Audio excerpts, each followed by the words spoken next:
হিন্দুদের নিজের বাড়িতে অস্ত্র রাখার নিদান দিলেন কেন্দ্রীয় মন্ত্রী। তার মতে বিজয়া দশমীর দিনে অনেক কাল থেকে অস্ত্র পুজো প্রচলিত আছে এবং অস্ত্র শস্ত্র পুজো হিন্দু এবং বাংলার সংস্কৃতির একটা বিশেষ অঙ্গ। তিনি আরো বলেন, হিন্দুদের ছদ্মবেশী গেরুয়াধারীকে শনাক্ত করতে হবে। সেরকম রাবণ জীবনে একবার গেরুয়া বস্ত্র পরে মাতা সীতাকে হরণ করেছিল। সেইভাবে মমতা ব্যানার্জি বিগত বিধানসভা নির্বাচনের পর বুঝতে পেরেছিলেন যে সিংহভাগ হিন্দু তাকে ভোট দেয় না, সেই জন্য হিন্দুদের মন জয় করার জন্য তিনি নানা রকম উপক্রম করছেন। মুম্বাইতে যখন অভিনেতা সাইফ আলী খানের ওপর আক্রমণ হয়েছিল তখন অনেকে বলেছিল যে বিজেপি শাসিত রাজ্যে সংখ্যালঘুরা সুরক্ষিত নয়, কিন্তু আজকে যখন আসল অভিযুক্ত ধরা পড়লো তখন জানা গেল সেই মুসলিম হিতৈষী মমতার বাংলা থেকে অভিযুক্ত মুম্বাইতে গিয়ে সাইফ আলী খানের ওপর হামলা করলো। উনি অভিযোগ করেন যে মমতা ব্যানার্জি রোহিঙ্গা থেকে শুরু করে বাংলাদেশিদের বাংলায় আমদানি করছেন, কারণ তিনি বাংলায় হিন্দুদের সংখ্যালঘু এবং মুসলিমদের সংখ্যা গুরু বানাতে চাইছেন। যে কেন্দ্রীয় মন্ত্রী এই মন্তব্য করেছেন তিনি আর কেউ নন, বাংলার জনপ্রতিনিধি তথা রাজ্য বিজেপির সভাপতি সুকান্ত মজুমদার। প্রসঙ্গত তিনি কেন্দ্রীয় প্রতিমন্ত্রীও বটে। আসুন আপনাদের বরং শোনাই কি বলছেন তিনি। সুকান্ত মজুমদারের কি বক্তব্য এই বিষয়ে শুনুন।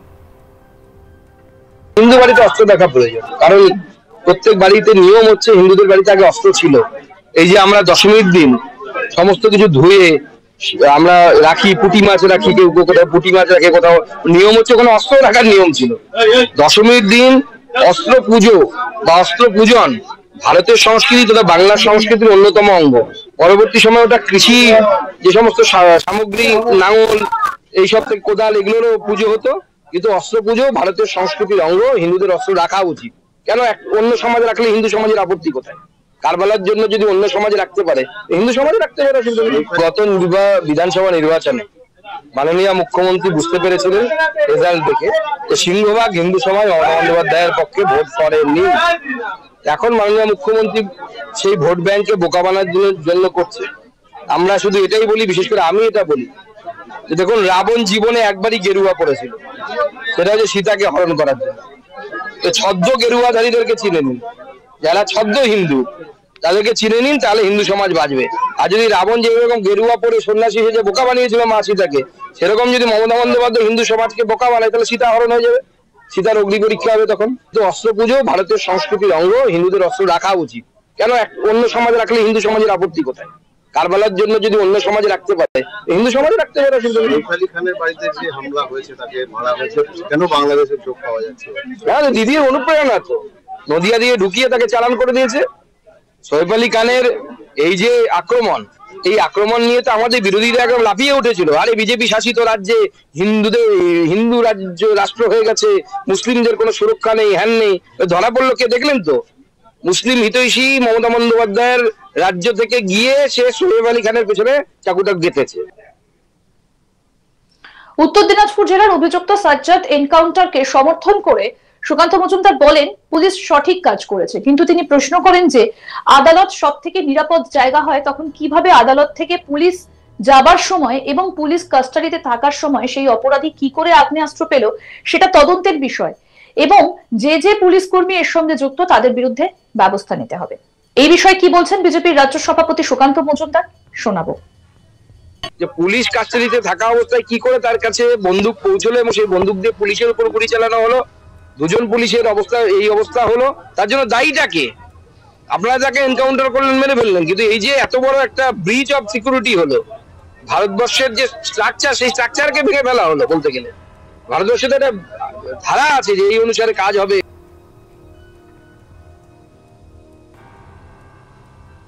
আমাদের প্রতিনিধি ভোলানাথ সাহা কি প্রতিবেদন তুলে ধরেছেন, শোনাবো এবার। হুগলি একটি অনুষ্ঠানে এসে, মানে রাম মন্দিরের উদ্বোধনে এসে বিজেপি রাজ্য সভাপতি এবং কেন্দ্রীয় মন্ত্রী সুকান্ত মজুমদার হিন্দুদের বাড়িতে শস্ত্র রাখার বিধান। সুকান্ত কথায় কিন্তু চিরকাল থেকে বিজয়া দশমীর দিনে শস্ত্র পূজা প্রাবধান আছে। ইদানি কিন্তু মাছের পুজো বা অন্যান্য পুজো করা হয়, কিন্তু অস্ত্র শস্ত্র পূজা হিন্দু পরিবারের একটি অভিন্ন অঙ্গ আছে। সুকান্ত রাজ্যের মুখ্যমন্ত্রী মমতা ব্যানার্জির বিরুদ্ধে চোখ দেখে বললেন, তার মমতা ব্যানার্জির তুলনা কিন্তু সরাসরি রাবণের সঙ্গে করে সুকান্ত মজুমদার বললেন যে মমতা ব্যানার্জি এই সবে কিন্তু হিন্দু দরদি হয়েছেন। ছদ্মবেশী তিনি কিন্তু হিন্দুদের ছদ্মবেশী গেরুয়াধারী থেকে সাবধান হবার কথা বলেন। তিনি বলেন যে এই ছদ্মবেশী গেরুয়াধারী রাবণও জীবনে একবার গেরুয়া বস্ত্র ধারণ করে মা সীতার হরণ করেছিল। হিন্দুদের এই ছদ্মবেশী গেরুয়াধারী থেকে সাবধান হতে হবে। সুকান্ত মজুমদার এটাও অভিযোগ করেন যে মমতা ব্যানার্জি রোহিঙ্গিয়াদের বা বাংলাদেশিদের বা বাংলায় অনুপ্রবেশ করিয়ে হিন্দুদের কিন্তু হিন্দুদের সংখ্যালঘু করতে চাইছেন আর তাদেরকে তার সংখ্যাগুরু করতে চাইছেন। তো হিন্দুদের এই সব বিষয় নিয়ে তিনি সাবধান করলেন। এবার যেটা উত্তর দিনাজপুরে পুলিশ কাস্টাডিতে একজন পুলিশ কাস্টাডিতে থাকা সত্ত্বেও একজন বিচারাধীন বন্দীর কাছে কি করে অস্ত্র এলো, এই ঘটনা পূর্ণাঙ্গ তদন্ত করা দরকার। আর যারা দোষী আছে তাদের বিরুদ্ধে দৃষ্টান্তমূলক ব্যবস্থা পুলিশ প্রশাসনকে করতে হবে। হিন্দুদের নিজের বাড়িতে অস্ত্র রাখার নিদান দিলেন কেন্দ্রীয় মন্ত্রী। তার মতে বিজয়া দশমীর দিনে অনেক কাল থেকে অস্ত্র পুজো প্রচলিত আছে এবং অস্ত্রশস্ত্র পুজো হিন্দু এবং বাংলার সংস্কৃতির একটা বিশেষ অঙ্গ। তিনি আরো বলছেন, হিন্দুদের ছদ্মবেশী গেরুয়াধারীকে শনাক্ত করতে হবে। সেরকমই যেমন রাবণ জীবনে একবার গেরুয়া বস্ত্র পরে মাতা সীতা দেবীকে হরণ করেছিল, সেইভাবে মমতা ব্যানার্জি বিগত বিধানসভা নির্বাচনের পর বুঝতে পেরেছিলেন যে সিংহভাগ হিন্দু তাকে ভোট করে না। সেই জন্য হিন্দুদের মন জয় করার জন্য তিনি নানা রকম উপক্রম করছেন। এবং তিনি আরো কথায় কথায় বলছেন যে মুম্বাইতে যখন অভিনেতা সাইফ আলী খানের ওপর আক্রমণ হয়েছিল তখন অনেকেই বলেছিল যে বিজেপি শাসিত রাজ্যে সংখ্যালঘুরা সুরক্ষিত নয়, কিন্তু আজকে যখন আসল অভিযুক্ত ধরা পড়লো তখন জানা গেল সেই মুসলিম হিতৈষী মমতার বাংলা থেকে অভিযুক্ত মুম্বাইতে গিয়ে সাইফ আলী খানের ওপর হামলা করলো। উনি অভিযোগ করেন যে মমতা ব্যানার্জি রোহিঙ্গা থেকে শুরু করে বাংলাদেশিদের বাংলায় আমদানি করছেন, কারণ তিনি বাংলায় হিন্দুদের সংখ্যালঘু এবং মুসলিমদের সংখ্যা গুরু বানাতে চাইছেন। যে কেন্দ্রীয় মন্ত্রী এই মন্তব্য করছেন সুকান্ত মজুমদার, তিনি রাজ্যের বিজেপি সভাপতিও বটে। কি বলেছেন তিনি, আসুন আরো একবার শোনাই। হিন্দু বাড়িতে অস্ত্র দেখা প্রয়োজন, কারণ প্রত্যেক বাড়িতে নিয়ম হচ্ছে হিন্দুদের বাড়িতে আগে অস্ত্র ছিল।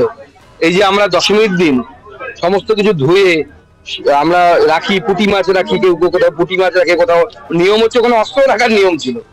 দশমীর দিন অস্ত্র পুজো বা অস্ত্র পূজন ভারতের সংস্কৃতি তথা বাংলার সংস্কৃতির অন্যতম অঙ্গ। পরবর্তী সময় ওটা কৃষি যে সমস্ত সামগ্রী, নাঙল, এইসব থেকে কোদাল, এগুলোরও পুজো হতো, কিন্তু অস্ত্র পুজো ভারতের সংস্কৃতির অঙ্গ। হিন্দুদের অস্ত্র রাখা উচিত। আরো আপডেট পেতে দেখতে থাকুন আজ তাক বাংলা। সাবস্ক্রাইব করুন, নোটিফিকেশন পেতে বেল বাটন অপশন প্রেস করুন, হোয়াটসঅ্যাপে ফলো করুন আজ তাক বাংলা, ভিডিওটা লাইক করুন, শেয়ার করুন, কমেন্ট করুন।